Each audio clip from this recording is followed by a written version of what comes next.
श्री स्वामी समर्थ. मध्येच एक जीव भेटायला आला आणि म्हणाला, माझ्याकडे सर्व काही आहे, मात्र माझ्याकडे शांती नाही. मी काय करू? उत्तम व्यवसाय, चांगली पत्नी, गुणी मुलं,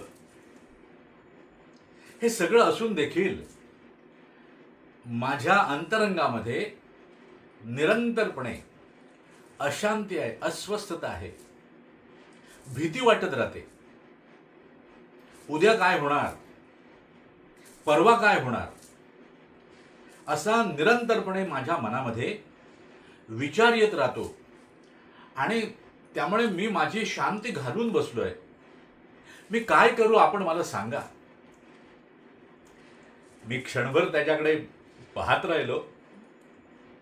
म्हटलं, अरे बाबा, एक अत्यंत महत्वाची गोष्ट काय आहे की शांती जी आहे ती बाह्य जगतामध्ये शोधून काही सापडत नाही. तू कितीही तीर्थाटन केलंस, कितीही मंदिरांना भेटी दिल्यास, जगातील चांगल्या प्लेसेस, चांगल्या जागा पाहून आलास, वेगवेगळ्या देशांना भेट दिलीस, तरी देखील तुला काही शांती सापडणार नाही. कारण शांती बाह्य जगतामध्ये मिळतच नाही. शांती तुझ्या अंतरंगामध्येच आहे. मात्र ती शांती तुझ्या अंतरंगामध्ये व्यक्त होण्यासाठी, त्याची तुला प्रचिती येण्यासाठी, त्याची तुला अनुभूती येण्यासाठी, म्हणजेच तुझ्या अंतरंगामध्ये तुला शांतचित्त वाटण्यासाठी काय करायला हवं?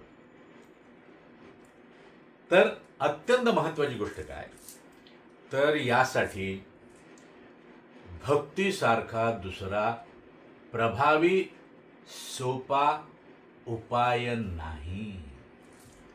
म्हणून स्वामी भक्ती कर बाबा.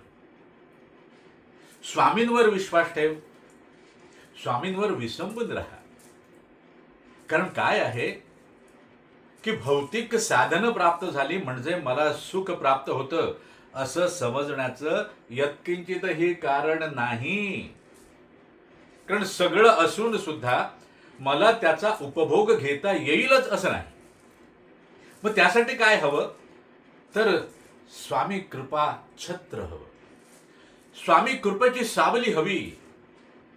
आणि स्वामी कृपेची सावली जर मिळाली तर तुझ्याकडे काय असो अथवा नसो, शांतीचा अनुभव तू निश्चितपणे करशील. म्हणून काय करावं? स्वामी भक्ती करावी. तर मग स्वामी भक्ती करायची म्हणजे काय करायचं? तुला जसं जमेल तसं स्वामींचं पूजन कर. तुला जसं जमेल तसं त्यांचं नाम घेण्याचा प्रयत्न कर. नाही, मी नाम घेईन, नाम घेण्याचा प्रयत्न कर. पुन्हा सांगतोय, कारण मी नाम घेईन असं म्हटलं म्हणजे नाम मुखात आलं आणि हृदयात जाऊन बसलं असं होत नाही. कारण त्यांचं नाम मुखात यायला देखील त्यांची कृपा असायला हवी.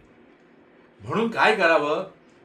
स्वतःला त्यांच्या चरणी शरणागत करण्याचा प्रयत्न करावा. त्यासाठी आपल्या ठायी असलेला जो अहंकार आहे तो अहंकार कमी करावा. त्या अहंकाराची मात्रा कमी करण्याचा प्रयत्न करावा आणि स्वतःला आपण ज्या काही उपाधी लावून घेतल्या असतील त्या उपाधींपासून स्वतःची सुटका करून घेण्याचा प्रयत्न करावा प्रामाणिकपणे. आणि जे काय घडतंय तुझ्या जीवनामध्ये आणि विश्वामध्ये ते स्वामींच्याच कृपेने घडतंय. जे जे प्राप्त होतंय, जे जे हातातून सुटतंय ते प्रारब्धवश आहे असं स्वतःला सांगावं. आणि प्रारब्धाचा खेळ जो आहे तो कोणालाच कळत नाही, मात्र तो खेळ खेळणारे स्वामी आहेत.